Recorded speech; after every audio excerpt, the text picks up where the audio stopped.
What's up, y'all? It's Shuffle, and today I present to you opinions. Woo! Darkest Dungeon opinions.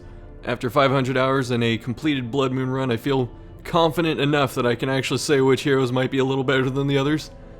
So, the criteria that we're using is going to be, it's going to be vertical, obviously, so we have S through D. We're probably not going to use D, we're just going to start at C, because I don't think there's that much differentiation, but also, keep in mind that the game is about bringing the right tool to the job. It's about understanding what heroes work best in what places and what strategy you want to use and how to accentuate that, right? Someone near the bottom, for instance, like if I say the Arbalest, you know, that could be technically a low-rated hero, but you could build your team to be really good for the Arbalest and then just have her dumpster everything. So it's more about overall strength and effectiveness, such as how many places they're good in, how many situations they're good in, and then how much help they need in order to perform well. And of course, the top of the tier list would actually be knowledge. That's what wins in Darkest Dungeon, is knowledge and understanding of what you're getting into and how to circumvent it and beat it. But knowledge doesn't have a hero icon, so we're just going to assume it's at the top in all of its glory. So we will be focusing on statistics such as hit points, speed, that kind of stuff, their versatility, how many things can they do, how well can they do them from what space, how much help do they need to do those things, their camping skills, their trinkets, because those are also important, and we're not considering doubles, so as in more than one of the same hero in a team, and we're not really considering Color of Madness because I feel that's a more specialized thing, and I don't have that much experience with it, so I don't feel that I would have an accurate opinion. I think this will be more fun and suspenseful if we start from the bottom, so we're going to start with the C tier. And we're going to start with the worst character in the game, IMO. Of course, all of this is in my opinion, so I don't have to keep saying that every 2 seconds. It's the Antiquarian. Boom. Yeah, it's a surprise of probably a few people, and then there's 1,000 people angrily hitting their keyboards going, she's the best character in the game, here's X, Y, and Z. Hear me out. Right, so we're going with our framing, our criteria. She has very bad stats. She has low damage, low hit points, okay speed, and her gimmick is getting money. Right, that's really helpful. She's good for, like, if you went by time in game, for the first maybe 50 or 60 weeks, she's definitely better than C, probably B. But over time, depending on how long you're playing, and especially Blood Moon, not Blood Moon, but yeah, actually Blood Moon, Stygian, stuff like that, anything with a time limit, her usefulness starts to fall off pretty quickly. And so her only really redeeming strategy is spamming dodge, lowering accuracy, those kinds of things. So with one, it's pretty hard to keep up with all of the debuffing and stuff. You can just spam the dodge vapors the whole time, but then you don't get to do other things like the supplemental healing or the blighting or the flash powder to lower their accuracy and things like that. So usually to make use of the dodge ability, the spamming and stuff like that, you usually need another Antiquarian or someone else helping, so like a man-at-arms with bolster, things like that. So her best strategy, she can't really get off the ground too well by herself anyway, and you're trading too much in the way of offense in exchange for something like it's the equivalent of like a critical hit kind of build, if that makes sense, where a critical hit is a chance to do double damage, dodge is like a chance to take no damage, and they kind of almost go up around the same rate, you know, so you're getting about around 30% extra dodge. Most attacks, especially a champion and stuff like that, have minimum like 103 accuracy, so you could probably knock them down to maybe 70-65% accuracy, which is okay, but it's still too much RNG, and I feel that banking on RNG strategies, especially in the harder difficulties and stuff like that, aren't as strong as something more consistent, such as damage over time builds and stuff like that. And so because her only good strategy needs help from other people, and then also the trade-off in offense and her bad defensive abilities, or her bad defensive stats, as well as her gold gimmick falling off at a certain point, because at some point you just don't need to buy upgrades anymore. That's why she's the worst. Her trinkets are okay. She has a couple pretty good ones, but they're not enough to make up for all of her other detriments. And her camp skills, like you can pull random trinkets, supply items, that is actually pretty helpful. Everything's just a way to save gold, basically. or get more gold. And even though the trinket scrounge can sometimes high roll to something good, it's not consistent, but it's still something. And by the time you get to champion level, you're usually not wanting to take her. I feel like this is the class I struggle with the most to get to level 6. It's usually I get through veteran, and then it's just like, I can't justify taking this class anymore. There's too much at stake, or I need this, I need that, and I don't need the money that badly, like the extra 5,000 that I pulled just by bringing her. So that's why I feel like she's the worst character. The next one, and I'm going to apologize to Grevik in advance, but it is in fact the Abomination. And it comes down largely to the stress inflicted on the party, the solitary nature of the character, but that makes sense thematically, as well as the very odd ranks that he hits and occupies in battle. So there's a lot of good though. The base stats are pretty fantastic. He has one of the highest base HP totals for a DPS class character, so he's under the likes of the Leper and the Crusader, but he's still pretty tanky, pretty good defensively. His speed is tied for second among a bunch of others, only behind the Grave Robber, I believe, at 9, max of 9. And he's one of those self-sufficient characters, so that's what I was saying before, he's solitary. He can manage his own stress, his own HP, and stuff like that, but it's more, he doesn't synergize too well with most teams outside of maybe a Plague Doctor with a bunch of blight and stun spam, but that's about it. Building and playing the Abomination follows this back and forth kind of thing of take it slow with stunning and blight and self-heal and stuff like that, and then hulking out and going transform and then just beating the hell out of stuff. And so that's where teams can get tricky, because you have to find something that can accommodate both playstyles, and then also you have to decide which one you're building for in terms of trinkets, because he gets access to all his skills at all times, which is pretty cool. His camp skills mostly focus on himself, which makes it a little difficult, but as I was saying, with his Jekyll and Hyde kind of build and his trinket selection, a lot of people are going to say, well, the transformation's okay and more manageable if you have the restraining padlock, the legendary one that lowers stress for transforming.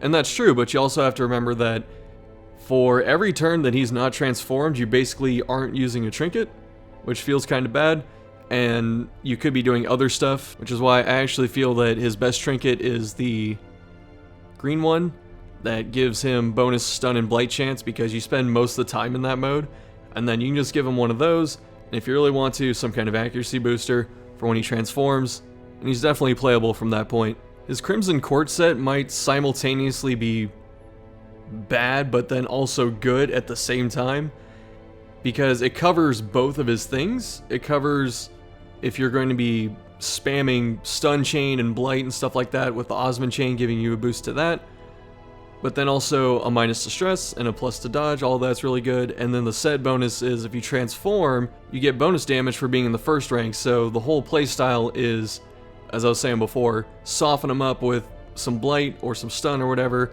and then transform and then start shredding him. I will say this is probably the best Shambler killing class, like the default Shambler, just because you can spam Rake against all of the Clapper Claws and just whoop those in 2 turns every time unless he misses. And he controls that by himself. So usually if you're Shambler hunting, I think he's actually really good.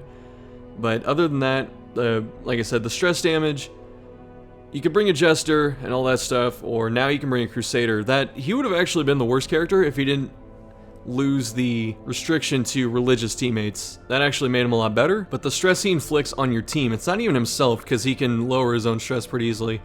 It's the team stress that begins to actually suck, and the reason is, stress is arguably more lethal than hit point damage, because stress can still kill you. We know that hit point damage can kill you quickly, obviously, but stress damage, to deal with it, it takes time. It takes time outside of the dungeons. You have to place people in stress relieving activities. It costs money. It takes away from other stuff you could be doing with your money, like upgrades.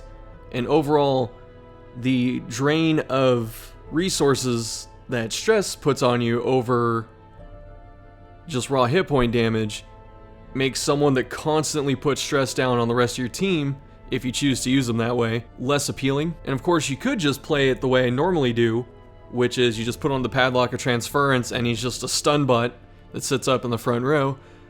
But as useful as that can be, it's not his strongest way to play, and as I was saying before, you're really gimping your overall effectiveness by not using every tool at your disposal. So those two are at the bottom. We're going to move up to the next tier, the B tier, and the criteria for the B tier is they're still a little more niche in terms of placement than A, a little less so than C, and they require the team to set them up so they can perform their best, or they have a skill set that does not allow them to go to certain areas. So again, this is not in some specific order, this is just how it is in my notes, but starting us off in the B tier is going to be the Shieldbreaker, a class that I actually like a lot, but sadly I can't really justify putting her higher than this. There's a lot to say about her. I mean, you could even argue that she could be in the C tier, but I feel like once she gets higher level and gets some of the gear that she needs, I feel that she actually becomes a better class, so it's kind of tough. She's kind of like in between, like she almost could be A tier when she has the right setup, and then she could be C tier most of the other time, so I feel that B's pretty appropriate. But she is really bad at low levels, especially without certain class trinkets. Usually if you're doing a Blood Moon run, she feels very vulnerable, especially early on. If you've ever watched Moon stream this game, Shieldbreakers are the class I think he dies with the most, to the point where I'm surprised he still uses them. But the reason is, as I was saying before, she desperately needs some kind of hit point boosting trinket, like her special armor. But you cannot get that until Champion, and the only way to get them is by subjecting your party to a mini boss battle with those stupid snakes, and the snakes are even a random chance, and they don't occur on boss battles, so there's no guarantee that you're going to get them, and if you miss it at a lower level, I think you can get it at a higher level, so that means you're doing more high-level snakes, which is not good. And due to the inherently fragile nature of the class, even though she can defend herself with Serpent Sway, but the inherently fragile nature and the necessity of a trinket to potentially function effectively is a majority of the reason why she's near the bottom of the list. She's designed to be a frontline class because she has Serpent Sway, right? She has ways to defend herself, she can move in and out of combat. A lot of her best moves she has to be at the front of the line for. And then you tie that together with her inherent fragility, so like I was saying, her low HP, and it becomes dangerous. It is a dangerous class to use. As I was saying before, characters in this tier usually need to have a team that can accommodate them. And so you have to have a team that can handle her moving back and forth between certain places, that can capitalize on Blight. And then also, I should say her base speed's really good. I think it's up there. It's 9 at max, which is up there with everyone not named Grave Robber. So she is pretty fast. And because you need to use, I feel that you almost need to use her special armor to do her best. That armor reduces her speed by 2 at the cost of giving her 33% extra HP. So you take away her best facet, which is her speed, to give her something she already needs, and it feels like a tax to play the class, right? It feels like if you're going to play the Shieldbreaker, you need something like that. You could go in on damage and stuff like that, but as I was saying, it's dangerous, especially at higher levels when people start hitting for 12, 15, stuff like that, and leaving bleeds and stuff. So when she's only at 36 HP or whatever, without any of her other stuff, it's pretty easy for her to go down in 2 turns, and you don't want that on your frontliners. And the last 2 points are, as I said before, it takes too long to get her rolling. You have to get her to Champion, you have to get some higher level trinkets. That's when she's probably her best. And some of her other abilities do not get good until later on, like Impale. Impale is garbage when you start out, but when Impale can Blight, it gets okay. At level 5, Impale is actually really good because it hits pretty hard, all things considered, and it leaves behind Blight on everyone, which is never bad. Blight itself as a damage type usually does 1 or 2 points more than bleeds, but you can't use it as often, so usually bleed is the better damage over time effect in my opinion. And then we have to consider endgame scenarios. There's almost no worthwhile boss that I can think of that I want to take this character to. I don't want to take her to the Darkest Dungeon. I don't want to take her into the Crimson Court.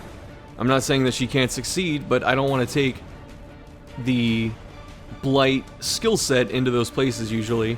And if you were to do that, I would suggest focusing more on her other strengths, because I have spent a couple minutes really tearing her down, but her strengths do exist. She does have ways to help boost party damage, like crit chance and stuff. de-stealthing, very helpful. Her ability to maneuver the enemy all over the place with her pulls and stuff like that are really good. And finally, she has inherent armor pen, which is actually really good because some of those protection values get up to like the 40s, 50s, depending on if they're buffing or not, and having someone that can go straight through it is really good. But in a lot of those cases, you could also just blight, and there are other characters that can do that, so Shieldbreaker finds herself decidedly in the B tier. Right before we go into the next one, I do need to add one last point. The Shieldbreaker camping skills, nothing to write home about, pretty underwhelming. Dedicated to herself mostly. Don't add too much, I'd rather spend the rest points on other stuff, so there's such a forgettable part of her that I forgot to even put it in her little review there. I only remembered after I was looking at another character. And that character is actually the Arbalest. Blam!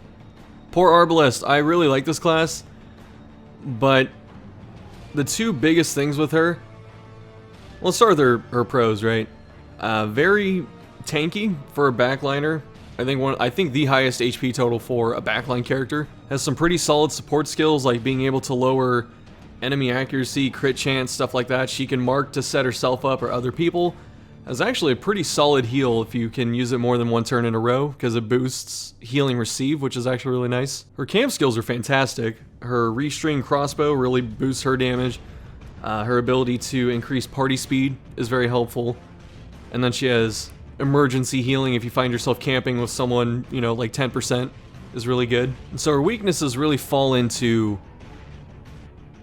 her actual job, which is to snipe. It's supposed to be to high roll some crits, do some really good damage, pick off squishy targets in the back, which can be helpful. And it's tough for her to do this because she gets really screwed by positioning. She's kind of like a backline Leper, if you think about it. She does a lot of damage. She's pretty slow, which means all of the quick backliners that you'd want to snipe anyway are going to go before you, so usually you want to stack surprise chance with her. And to get the most out of her abilities, you need to mark. Mark is sadly not an amazing game plan. It's of course viable. I don't think there's anything that's not viable in this game, unless it's outright stupid. Like using your Crusader to solo heal, but all you have is Inspiring Cry or whatever, which is more of a stress heal than anything else. But the reason she's supposed to go slow is so someone else in the front, like your Bounty Hunter or your Houndmaster, can mark the target and then she can take him down. And in those situations, you're spending 2 turns to kill one enemy, usually. So let's look at this scenario. Turn 1, Bounty Hunter goes first, marks squishy target in the back, or in the 3rd rank or something. Then Arbalest snipes it, usually can one-shot from there even without a crit. And you spent 2 turns to kill one thing. Usually, unless that character's in rank 4, you could just hit it twice with each of those characters and also have killed it. And then for instance, if you're trying to fight a boss, a lot of bosses have multiple actions per turn, and Mark becomes way worse on any enemy that can act more than once in a turn because it takes away from the mark duration. And then finally, her damage is actually ass. She's supposed to be this heavy-hitting sniper or whatever, but she only does 7 to 14 damage at max rank, and for comparison, a lot of the other ones, like the Grave Robber and stuff like that, they do 7 to 13. So her biggest job of picking off stuff is inherently shafted by most boss mechanics, and the fact that her choice targets can usually be double tapped by a second person on the team anyway. You're more than welcome to all in and try and high roll with her, get 1 or 2 people that can mark, give her a bunch of crit and damage, and then just try and chunk people. You can definitely do it, it works. But that game plan is not the most effective right now. So if you're bringing an Arbalest, I would suggest it on a mission that requires camping to make good use for camp skills, but then also give her some of her support skills so she has some other effectiveness, so you're just not really banking on her to just sniper shot everything down. Her heal, like I said, is actually pretty good. So if you have another healer, or if you have another kind of weak healer that's not a main healer, you can have someone else there helping out, and that's where she's actually pretty good. And she has some really good support skills, not just the healing, but the rallying flare, the ability to clear stun and mark specifically. She actually makes Swine Prince, or Swine God, or whatever, Swine King boss, she makes it the easiest fight possible. She can just sit back there and hit Rallying Flare every turn and just completely screw Wilbur and the Swine King out of decimating your party. She gets dumpstered by positioning pretty hard, so she's like the Leper, where if you knock her out of the back 2 ranks, she just becomes really bad. And thankfully, she doesn't need a trinket to function well. It's not like the Shieldbreaker where you need that armor, otherwise she's gonna be kind of eh. She has a lot of good trinkets. She has a really good early trinket that boosts her crit by 3%. I think it used to be 1% and they buffed it. But she has some good trinkets that really help her out on whatever you're trying to fill with her as a role. Her Keening Bolts from Color of Madness are really good, and then her Crimson Court set trinket is also fantastic. So she's really good on the equipment end, the stats end, outside of her damage. It's really just the fact that she's supposed to snipe things and kill them that way, and she's not incredibly effective at it. And the game also doesn't really accommodate that, considering the biggest threats have multiple turns, which destroy Mark. That's why she's still near the bottom, sadly. Still one of my favorite classes, though. Even if it's not the most optimal strategy, I do like bringing her places. I do like the satisfaction of marking stuff and then having her shoot them. So there's definitely one of those cases where fun kind of supersedes overall effectiveness. Coming up next, I will reiterate that these are not in a specific order outside of the bottom ones. Again, that's just how they're written in my notes, but we're going to do the Bounty Hunter. Kablam! Alright, so the Bounty Hunter. Very cool class. Very, almost edgelordy in a way. Right, just this masked man collecting bounties. Man of few words. Just slicing stuff. You may have already noticed the fact that he's next to the Arbalest. There's this, theme that they both share with Mark and critting and high rolling and stuff. There are times where the Bounty Hunter will just chain 3 crits together and it just seems like the best class. And you're going, why don't I take this everywhere? But outside of some good RNG, you have to dig a little deeper into the specifics to see why he occupies his own space in the noble B tier. The actual biggest reason that he's not higher is that the Highwayman exists. The Highwayman is just better, I feel, in almost every way possible than the Bounty Hunter. The Bounty Hunter has a couple more hit points, but he has lower speed. He has less versatility in his attacks. He's only melee outside of a couple supporting type skills, and his damage is lower than the Highwayman, so he's always putting out a little less, and you're really just banking on crits. And the fact that Mark is okay as a strategy, like, again, no strategy is outright terrible unless it's actually stupid or something, but Mark is probably not the best DPS strategy, so that leaves our lonely Bounty Hunter down here. I will say though, his personal mark, lowering protection, is very good. It's probably the best, I would say. Between being able to lower dodge and lower prot, I'd rather lower prot in most cases, because I can always slap on a trinket to get some extra accuracy. I can't slap on a trinket to get armor piercing, I don't think. There's an armor piercing trinket yet in the game. His higher base speed makes marking a problem. Also, he can't do, like with the Arbalest, you can have the Bounty Hunter mark and then the Arbalest finishes him off. With the Bounty Hunter, he's still pretty quick, so he's got like one turn where he's kind of doing something else, waiting for the mark person, unless it's like the Houndmaster and you manipulate speed with the Bracer or something like that, or Quick Draw. But otherwise, Bounty Hunter is just kind of doing his own thing the first turn. He's not usually set up by then. Some of his buffs that came through actually were pretty good. Come Hither, being able to mark was really good. Caltrops is actually fantastic now. I would probably move him up to the A tier by itself if Caltrops could hit the second rank, but it can't. It can only go to 3 and 4. But his different ways to stun, he can hit from the first 3 ranks pretty reliably. His different ways to mark, those are all worth something, right? They're still pretty good. But overall, most of the rating comes down to the fact that his marking and crit killing is less consistent than something like the Highwayman, which is just duelist advance, point blank spam, that kind of thing. Like, other DPS classes are usually more consistent than the Bounty Hunter. The Bounty Hunter is really good if you're high rolling, so naturally he's going to get a little better near the end of the game when you get some trinkets.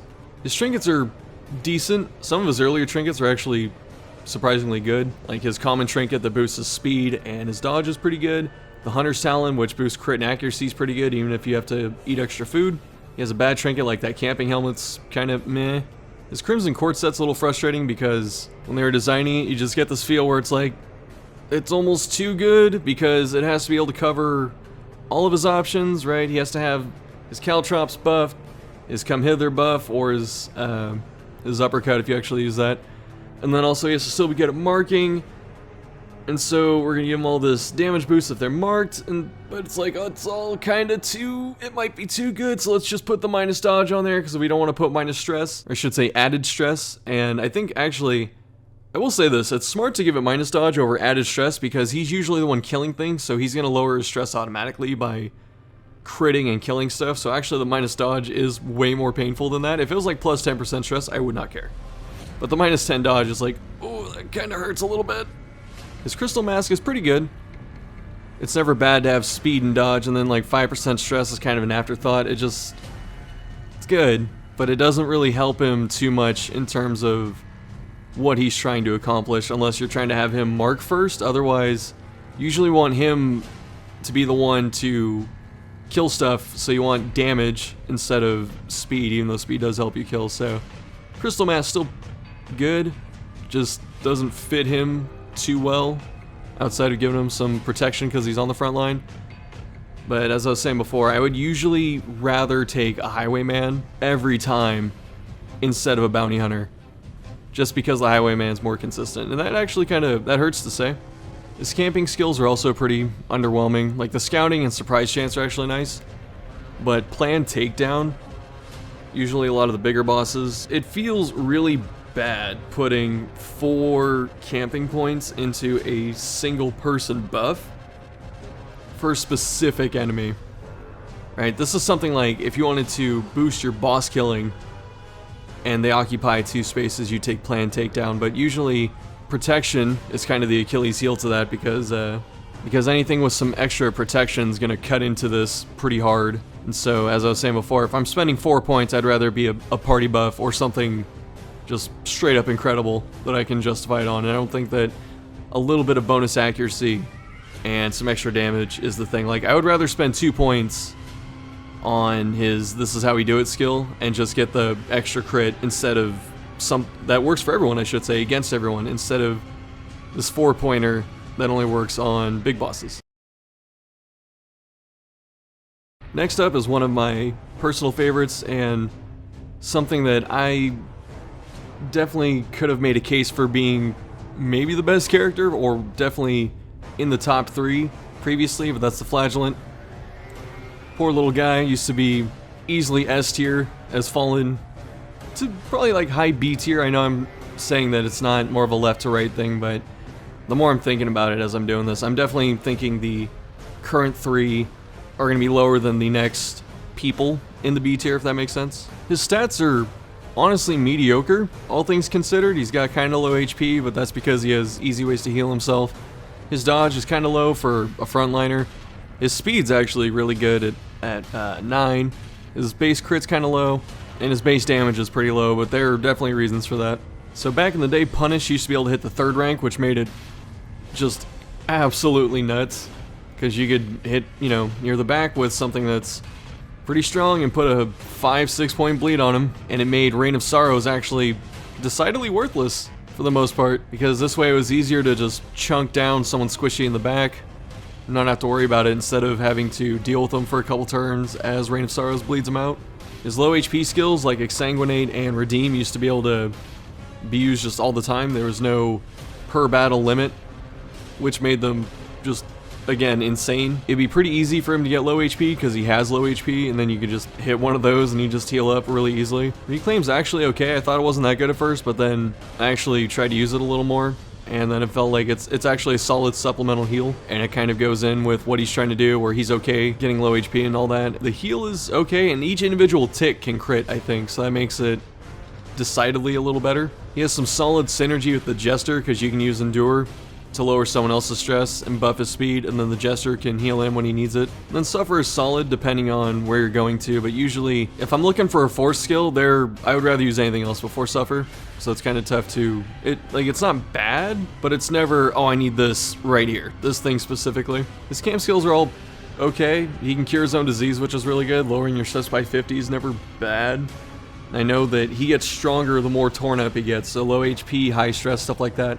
But the fact is, his Affliction, Rapturous, it's still an Affliction, right? He gets some really good buffs and all that, but it's still an Affliction. And if you can, it's usually ideal to not be afflicted, unless you're really trying to ride the RNG train of having him not die to heart attacks or just raw damage by giving him death blow resist and stuff like that, where knocking his stress up by 40 is still ideal. But the thing that gets me about all of these is the subtle, again, tax, as I was saying before, Like where the Shieldbreaker needs to wear an HP booster for the most part, the Flagellant can only lower his stress in the Penance Hall. So anytime you need to knock stress off him, it's going to be, you know, about 2,000 gold depending. And that starts adding up. So if you can, you usually don't want to get him stressed out, especially early on when you first get him. And because his kit is so bleed-centric, you don't usually want to take him into the Ruins or the Cove, where bleed resist is a bigger issue, but he does fantastic in the Warrens. He's definitely my first Warrens character that I like to grab. He's incredible in the Crimson Court. I mean, that whole DLC was tailored for him, basically. But overall, the high risk, high reward kind of playstyle of having to stress him out or get him low HP and stuff like that is scary. And that's why I don't want to put him higher than B, especially because the nerfs hit him pretty hard. But at some point, you're going to lose the 13% chance or whatever on Deathblow and he's going to die. Or the Affliction's going to screw you in one turn and it might get someone else killed. And this is more of a personal preference. I don't like to play with too much variance. I like to control as much as I can. So throwing it all to RNG with his various different playstyles and percentages and stuff like that is kind of alarming. There's an awkward cut point because we're going to trinkets. You don't want to end on an upward inflection, kind of like, that's kind of weird. And then you start talking about something else, but here we go. Trinkets. His trinkets are meh. Like, they're okay, and they definitely help him achieve his objectives, but for the most part, I feel like I have the most trouble doing trinkets with this character. It's always like Martyr Seal or one of his class trinkets, and then something else. You know, it's just kind of a toss-up, so it's actually a good idea. If anyone has any Flagellant trinket advice, please throw it down there. I'll gladly appreciate it. Otherwise, I think like the Bleed Charm, or the Bleed Amulet, or whatever, the green one that gives you bleed chance and bleed resist is pretty good. You know, you can't go wrong with his main source of damage. His Crimson Court set's a little confusing. You get a lot of death blow, which is good. And then you lower his bleed resist, which kind of sucks, because using things like Reclaim, you'd rather have it up. And then move resist isn't a huge deal for him. Move resist is, in my opinion, the worst resist to have. If you have to pick one to be worse, it's definitely move resist. And also with his ridiculous speed, he can move forward 3 spaces. He can get back up to the front, no problem, right? His movement is not an issue.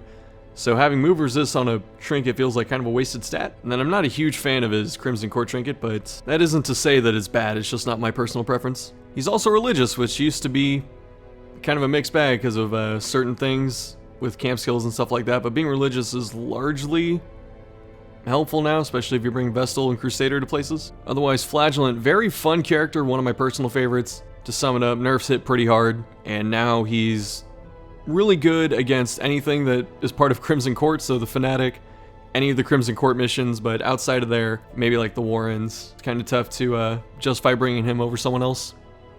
Next up, another S tier character, or previously S tier character that got hit pretty hard with the nerf hammer. The Zone Hammer, the Man-at-Arms. We're starting to get into that territory where you can make a case for like low A tier, but I don't want to have the A tier to be completely just loaded up with things, so I'm making the hard split right here.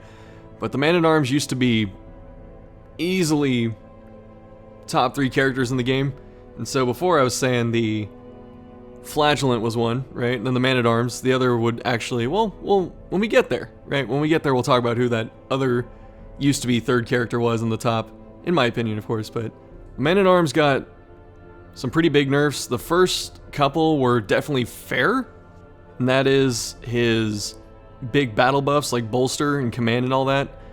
They became just one-use things once a battle, which arguably could be a sideways buff, right? You only have to hit it one time and then you get to use whatever else the rest of the time, which is okay.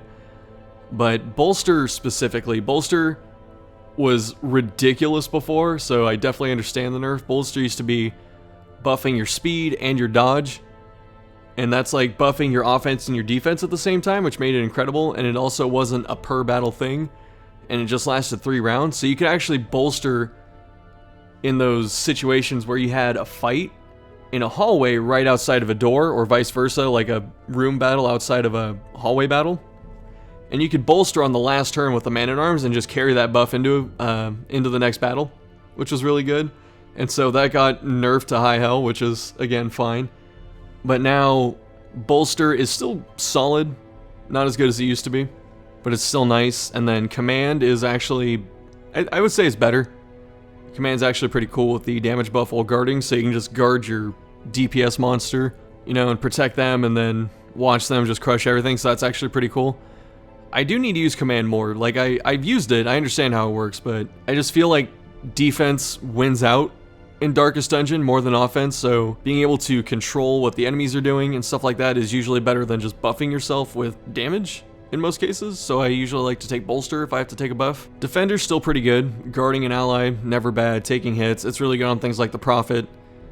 And I feel like it's almost 100% required for the second Darkest Dungeon mission, because you only get 3 talismans to block Revelation. So having a Man-at-Arms with the talisman guarding the person that doesn't, I feel like you almost have to do that. Rampart's still pretty good. It doesn't hit the 3rd rank anymore, which really hurts. That's one of the nerfs he got. So you only get to slap the first 2, which again, it's fair. It's just, you notice it's like you'll have something that's almost, you could argue that it's broken in terms of how good it is, and then they nerf it a little bit, and then these characters kind of come back to reality into the mid-tiers, and the Man-at-Arms is definitely following that suit, just like the Flagellant. Then he has Retribution, which is still good. Riposte is never bad, especially with certain group attacks that trigger it.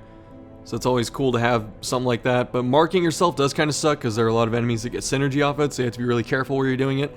If you want to be super cheesy about it, not cheesy, but optimal, you could have the Arbalest with the Man-at-Arms, for instance, and anytime you're using something like Retribution to mark yourself, you can just rally and flare it off the next turn, especially because she's so slow. She's usually going to go last, but then do you really need to, right? The Man-at-Arms is pretty tanky in terms of stats. He's definitely up there. And his lower HP compared to people like the Crusader and all that is supplemented by things like Defender, boosting his prot. Then we come down to his last couple things. Crush is the sad one because the other thing that got nerfed in one of the patches was his damage. He used to do 8 to 16, I believe, and now he does 8 to 14. So he was kind of like low-key really good at also being a frontliner because he's pretty tanky, he has all the support stuff, and then you could crush things for respectable damage, right? 8 to 16 is bounty hunter damage, so he was able to do that kind of stuff up front, which was really good. And then they nerfed it down to 14. It kind of hurts a little bit. It hurts a little bit by not hurting as much, if that makes sense, right? He's not hurting them as much.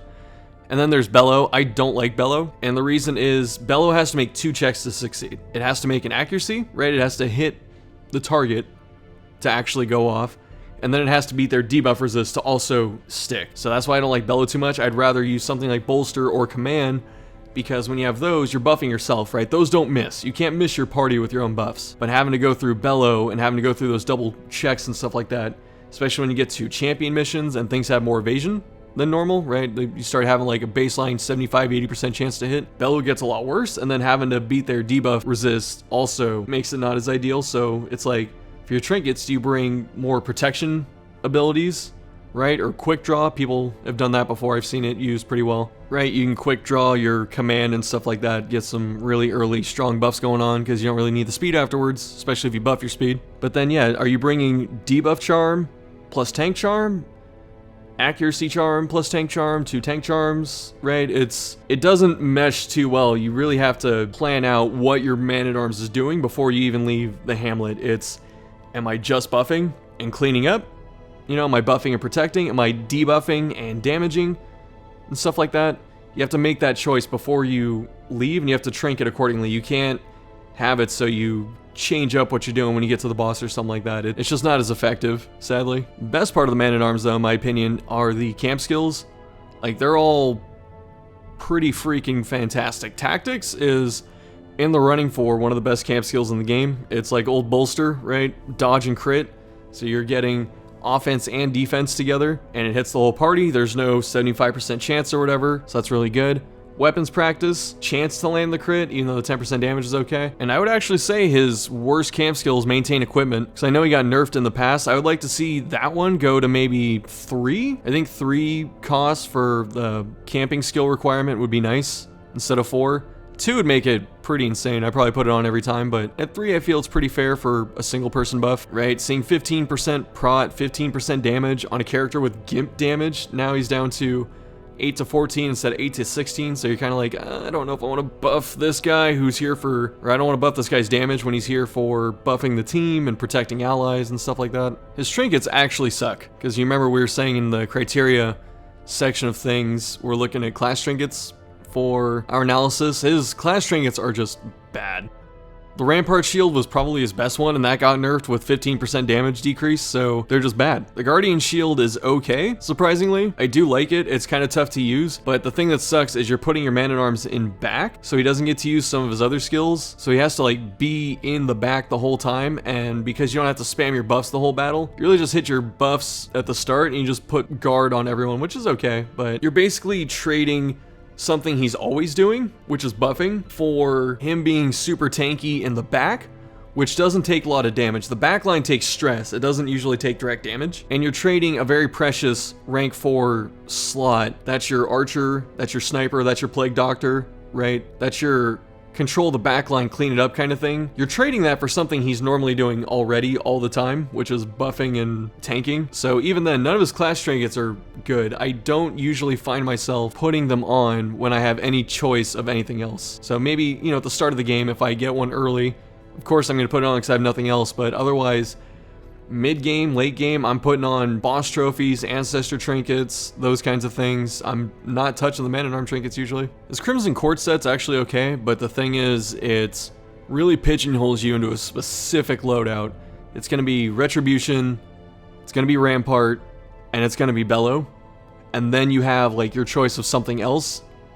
And when you have to decide between his really good group buffs like Command and Bolster or Guard, I don't like having to make that choice, so again, I'd rather just use neutral trinkets in most cases. Mirror Shield is very cool thematically, right? You think about your Zeldas and other stuff, having reflective shields. Dark Souls 2, LOL. Very cool type of item, and at first I was looking at it, I went, wow, I really want this, and then the more I looked at it and thought about it, this item actually feels like bait. I don't like to use the term noob bait kind of thing because, again, Moon famously called the Jester noob bait and then went, oh wait, this class is actually pretty good. But the Mirror Shield, the reason it feels like it's bait is it does things, right? You see that damage reflection, that dodge and stuff, and you're like, alright, that seems pretty cool. But it's in conflict with itself, and then it has an almost wasted stat. Stun resist is pretty good because you don't want to get knocked out of your guard. But Man-at-Arms has some pretty solid baseline stun resist already. And stun is not too common. Usually the AI isn't as tactical as the player at that level, where the AI with a stun attack is never going to be like, I'm going to stun the Man-at-Arms so the party can dumpster the person he's guarding, right? It's very rare for that situation to come up. And usually the player is already aware of that and they go, oh, that person can stun, and so they're trying to get rid of that monster. The other two are the damage reflection, with the reflected damage coming from what they actually take. So for instance, if it normally does 10 but you have some prod on and it goes down to 7, you're bouncing 30% of 7, which is a little bit, right? Any extra damage helps, but it's not that much. It's counterintuitive. You're bouncing damage when you're trying to minimize the damage you're taking, so it helps out a little bit, but again, it's not that great. And then you're also buffing your dodge, which means you're not taking damage. So the main gimmick of the shield is to reflect damage, but you're also buffing your dodge so you don't take damage, right? This item is in conflict with itself. That's why I don't like it that much, even though, again, very cool thematically, but again, for the third time, I would rather use neutral trinkets in just about any capacity with the Man-at-Arms instead of any of his class stuff. So overall, pretty supportive class. The nerf bat hit it pretty hard. So now it's really just good for buffing. It doesn't have like that supplemental damage and cleanup that it used to have. The buffs aren't as overpowered as they used to be. And so in most cases, you're going to find yourself hitting your buffs and then guarding if you need to, and then like riposting. I feel like that might be the best. But still not bad, right? You know, our tier list is short in terms of how many tiers we have, but even if something, again, just because it's B tier doesn't mean it's unplayable and unviable. There are plenty of times I'm like, I need a Man-at-Arms, and that's going in this team. So don't think just because it's in the bottom half or whatever, it's like, oh, I shouldn't play this, it's not that good. That's not the case. Next up is the one that I feel like is easily the most controversial pick on this entire thing. It was the most difficult to place. This character has gone from top to bottom, you know, in the same hour of thought that I've had when I was making this whole list and video. And even now I'm still going, should I bump it? But this is where we're landing with it. On the very edge of the B tier. It's the king. So, the Leper, Mr. Self-Sufficient, Mr. I don't need anyone else's help to do anything, to me is decidedly B tier. And there are a few reasons, right? We have to go back to our criteria in terms of stats and stuff. His stats are pretty good. He's got ridiculous hit points. His dodge is actually okay. His speed is garbage, but he doesn't need it. His baseline crit, surprisingly 5. And everyone that thinks of the Leper thinks of these just high roll, 40 damage Hues that take away the first 2 people for free every single time. But that crit chance needs some help. And it's almost like the devs knew you're going to be stacking it. Highest base damage in the game, 13 to 26 at max. The only thing that sucks about it is the extreme variance, but the percentages for that variance are fair, right? You see a lot of 8 to 16, 7 to 14, right? It's always minimum and then double what that is. So 13 to 26 is in line with how they're balancing it, but having a 13 damage range means you can get some really good hits and some really garbage hits. Also, his bleed resist being 10 is so bad. Bleed is the most common dot. It's in almost every zone in some form or another, and being able to be hit by literally every bleed that ever comes your way is really garbage. And then also it makes healing him with the occultist an actual risk, because you can sometimes low roll the heal and then you're almost guaranteed to get the bleed in most cases. And the other parts of our criteria were what ranks can they function in. He's only good in 1 and 2. He has no back row game plan. He gets screwed by movement the hardest, and even though his base move resist is pretty high, the fact that move resist does not protect him from the party being moved makes it really easy to screw up his game plan. So even if he doesn't get screwed up by the random move or whatever that gets thrown his way or the party shuffle, the other party could just be thrown in such a way around him that he just gets put to 3rd or 4th. And then he only moves 1 space at a time, so it's pretty tough for him to fix it, which means the whole team has to be ready for that scenario. Right, before we were saying how effective and versatile they are, he's not versatile. He's very effective where he's at, but also the team has to accommodate him. Anytime you bring a Leper, you have to be thinking to yourself, is there a way I can get him back up to the front with like 1 or 2 other characters? Or in at most like 1 turn? Because the most feels bad possible thing with the Leper is when he accidentally, just by some circumstance, gets thrown to the 4th rank and you have no way of fixing it and he has to move up 2 times. Right? He has to go forward for both of his turns, and it's just a waste. It feels like such a waste. All things considered as well, for as much damage as he does, all of the high prot enemies usually chill in the front, so he's got this massive damage and he's swinging into things that commonly have like 30-40% prot. Now same with the Bounty Hunter, and the Arbalest for the most part also. This is another high roll character. Actually the Flagellant to a lesser extent, right? Because of the Death Blow and the Rapturous and stuff like that, the Affliction. These lower end characters, if they high roll, they seem god tier, but if they low roll, they just don't seem that strong. And you're gonna notice that as we get higher up in the list, it's consistency that wins out. It's gonna be the characters that seem that they don't have to rely too much on variance. It's always like each turn, this is reliably happening. For his combat skills, you're always having chop. That's the reason he's there, is to hit the chop button on anything that comes his way. There was a player I played with in Pathfinder, his paladin could do some pretty good damage, and he called his sword the choppies, and that's what I think about with the Leper. In this move, it's always, you gotta give him the choppies. Gotta high roll those 60 damage crits, gotta chunk those frontliners, know what I'm saying? Hue is one of the few double target moves that's actually pretty good, just because of the Leper's insane base damage. And there's nothing more satisfying in Darkest Dungeon than hitting a double Hue on like turn 1 that crit kills both of the 2 people in the front. It's just like, oh yes, I want this character every time. Purge is surprisingly good. It buffs his accuracy, it does okay damage with the -40, it's got some solid baseline accuracy for a character that doesn't have good baseline accuracy, and clearing corpses is really good. There are only a couple moves that do this. The Plague Doctor, I believe, has the other one. I can't think of another one off the top, but we'll probably see it if there is one. But Purge just adds to his self-sustainability. You know, those situations where I don't want this character up here, I'm gonna just slap him all the way to the back row. Or, these corpses are in my way, I want these squishies in the back. Purge. It's all good, right? So he does have a way to get around those tanky frontliners. So if you have like, for instance, if you're in like the ruins and you have that big skeleton that takes 2 spaces, he has high pride, you just slap him to the back row and then you just kill those archers and the tempting goblet dude in the back. His self buffs are actually not that detrimental. It may seem like it.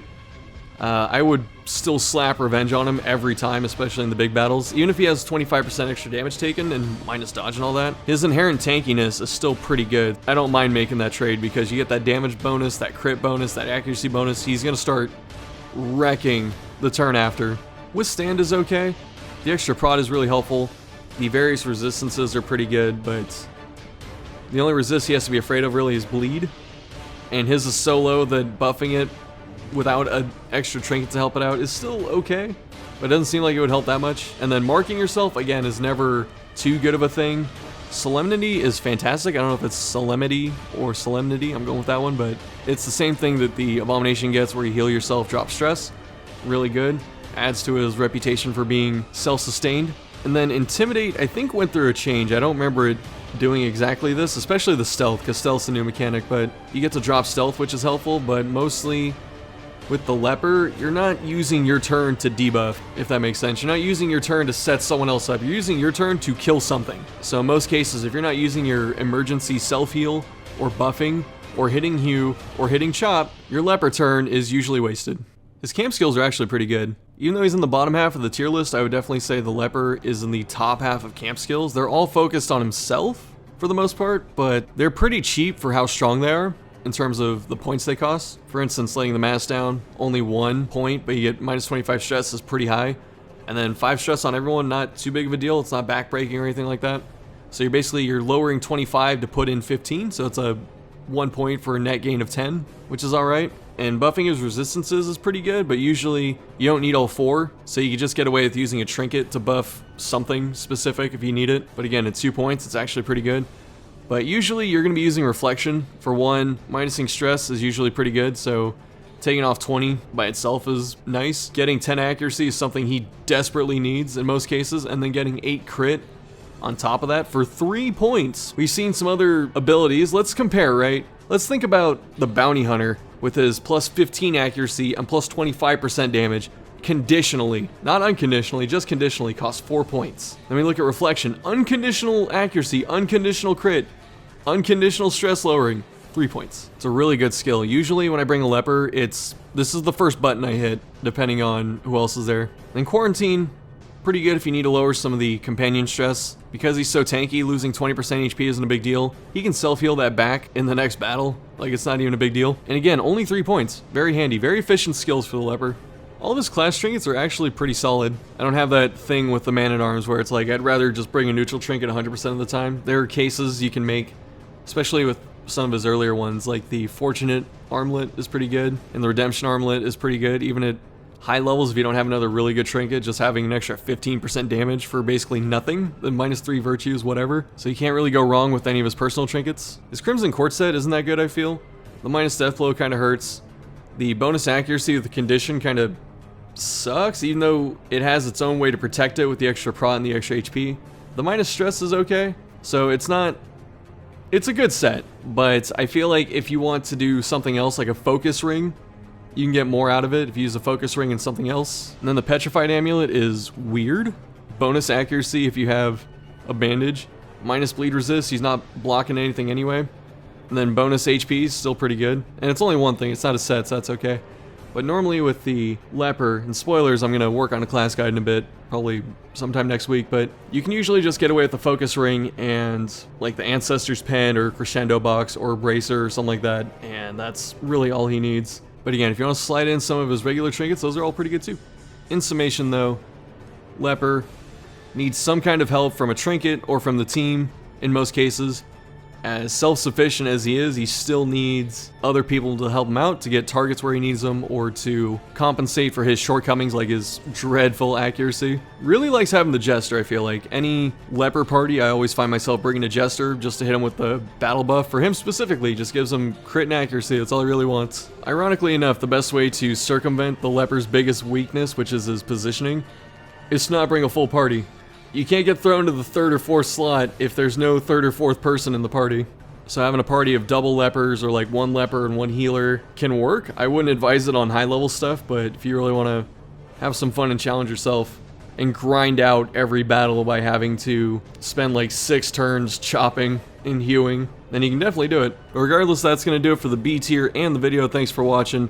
Let me know what y'all are thinking in the comments, because I'm sure we have some agreements and disagreements. I've already seen some other people's tier lists in the midst of editing this one. Make sure you sub and all that garbage, and even hit the bell because I'm kind of sporadic with uploads, and feel free to come harass me in Discord, which I have a link in the description. And next time we're going into the higher tiers, and I'm thinking this is going to be a 3-part series just because as we get higher, there's inevitably more to talk about. So therefore, longer videos, longer explanations. That's why it's going to be 3 parts instead of 2. And again, thank you for watching, and I'll see you later.